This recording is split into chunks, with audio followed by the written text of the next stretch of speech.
இந்த வீடியோவில் நம்ம என்னடா பார்க்க போகிறோம்னு பார்த்தீங்கன்னா, ஒரு 2 நியூஸ் பற்றி தான் பார்க்க போகிறோம். ஒன்று, நீங்கள் மும்பை இந்தியன்ஸ் ஃபேனாக இருந்தீங்கன்னா உங்களுக்கு அது வந்து ஒரு பேட் நியூஸ் தான். இன்னொன்று, நீங்கள் சிஎஸ்கே, எம்எஸ் தோனி ஃபேனாக இருந்தீங்கன்னா அது உங்களுக்கு வந்து ஒரு குட் நியூஸ் தாங்க. சரி, என்னன்ட்டு சீக்கிரமாக சொல்லுன்னு கேட்டிங்கன்னா சொல்கிறேன்.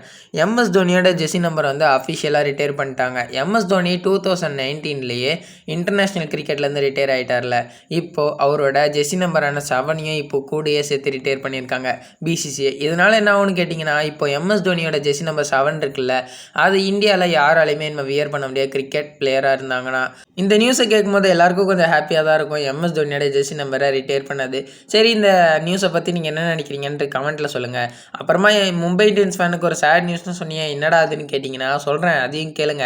மும்பை இந்தியன்ஸ்க்கு ஒரு புது கேப்டனை அப்பாயிண்ட் பண்ணியிருக்காங்க. யார்டா அதுன்னு கேட்டிங்கன்னா ஹார்திக் பாண்டியா தாங்க. ரோஹித் சர்மா இனிமேல் மும்பை இந்தியன்ஸ்க்கு கேப்டன் கிடையாது. 5 ஐபிஎல் ட்ராஃபி வாங்கி கொடுத்த அவர் இன்னும் ரிட்டையர் ஆகிற வரைக்கும் அவரும் எம்எஸ் தோனி மாதிரி கேப்டனாக இருந்துட்டு போயிருக்கலாம் மும்பை இந்தியன்ஸ்க்கு. ஆனால் மும்பை இந்தியன்ஸ் அப்படி பண்ணல. ஹார்திக் பாண்டியாவை ட்ரேட் பண்ண உடனே அவரை கேப்டனாகவும் அப்பாயிண்ட் பண்ணிட்டாங்க. கப்பே ஜெயிக்க முடியாமல் இருந்த மும்பை இந்தியன்ஸ் டீமுக்கு ரோஹித் சர்மாவை மும்பை இந்தியன்ஸ் ஆக்ஷனில் எடுத்து அவரை கேப்டனாக அனௌன்ஸ் பண்ணாங்க. கேப்டனாக அனௌன்ஸ் பண்ண உடனே அவர் மும்பை இந்தியன்ஸ்க்கு கப்பும் வாங்கி கொடுத்தாரு. ஒரு கப்பு மட்டும் வாங்கி கொடுக்கலாங்க, 5 கப்பு வாங்கி கொடுத்துருக்காரு ஐபிஎல்ல மட்டுமே. இவ்வளோ பெரிய கேப்டனை அவர் இன்றைக்கி வந்து கேப்டனாக இல்லைன்ட்டு மும்பை இந்தியன்ஸை அனௌன்ஸ் பண்ணியிருக்காங்க. இனிமேல் ஹார்திக் பாண்டியா தான் மும்பை இந்தியன்ஸோட கேப்டனாக இருக்க போகிறாரு. ஆல்ரெடி ஒரு பொருளையே கிளப்புனாங்க. ஜஸ்பிரீத் பும்ரா ஒரு ஸ்டோரி போட்டதுக்கு ரொம்ப பேசினாங்க, நானும் பேசினேன் தான்.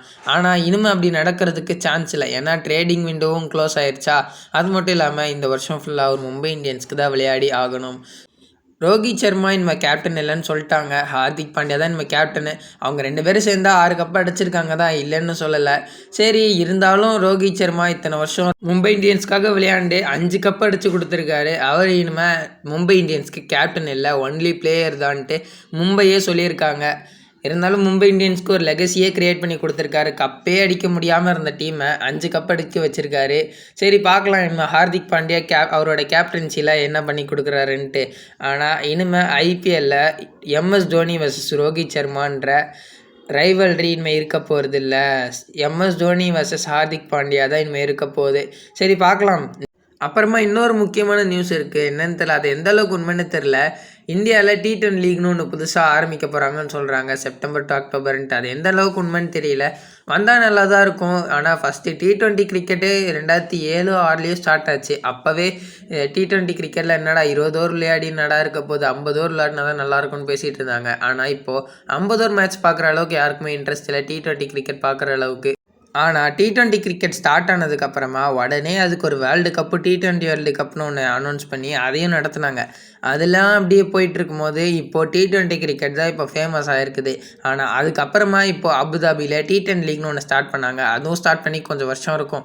அதுவும் இப்போ ஓரளவுக்கு ஃபேமஸாக தாங்க இருக்குது. அதுவும் நிறைய பேர் விளையாடுறதுனால பார்க்குறதுக்கும் நல்லாயிருக்கும். மொத்தமே 20 ஓவர் தான் 2 டீமுக்கும் சேர்ந்து நடக்க போகிறது, 10-10 ஓவருன்ட்டு.